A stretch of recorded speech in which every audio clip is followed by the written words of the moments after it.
Another day, another costly change order for the Southwest Light Rail project. With problems growing, the nation's top transit official came to town. A political reporter, Theo Keith, has been investigating this for weeks. And Theo, it seems like a simple question, and that is, when is this line going to open?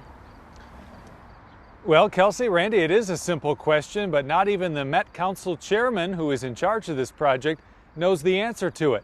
The track looks great for about a third of a mile here in Hopkins. The problem is, the line is more than 14 miles. Yeah, hi, I'm Nuria Fernandez. The nation's top transit official was in Minneapolis this week, offering a vote of confidence for the $2.2 billion Southwest Light Rail project. I am very comfortable with the work that the Metro Transit and Met Council are doing. The biggest public works effort in state history is over budget, behind schedule, and may need more federal money. Since March, there have been 7 multi-million-dollar change orders. The most recent got approved just Wednesday, $30 million for a stronger retaining wall in the Kenilworth corridor of Minneapolis, where crews are building a half-mile-long tunnel. The other big headache is 2 miles north, a crash protection wall near 394, separating freight trains from the new light rail line. This month, Met Council committed the last $200 million contingency fund, money that comes from Hennepin County. There wasn't much debate. Here was one council member's summary. Councilmember Zaring. Well, I think if Hennepin County wants us to have the money, we should spend it. Southwest Light Rail's project administrator couldn't say if the contingency is enough.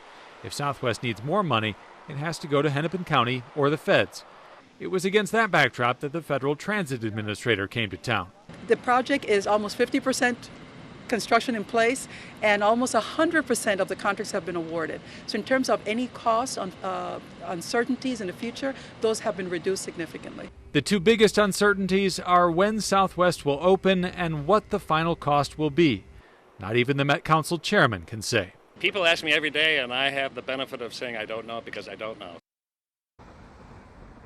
A month ago, when I started looking into this, I was told the Met Council is doing a review of the project timeline and what the final costs might be. A month later, I'm told they're still doing that review.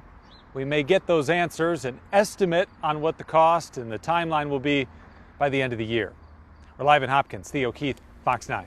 I don't think they understand how patient Theo is. He'll keep asking these questions. It could take years, but he'll still ask. It'll be on his calendar to make a phone call, and yeah, Eventually he'll get an answer. Yeah, he's incredibly thorough.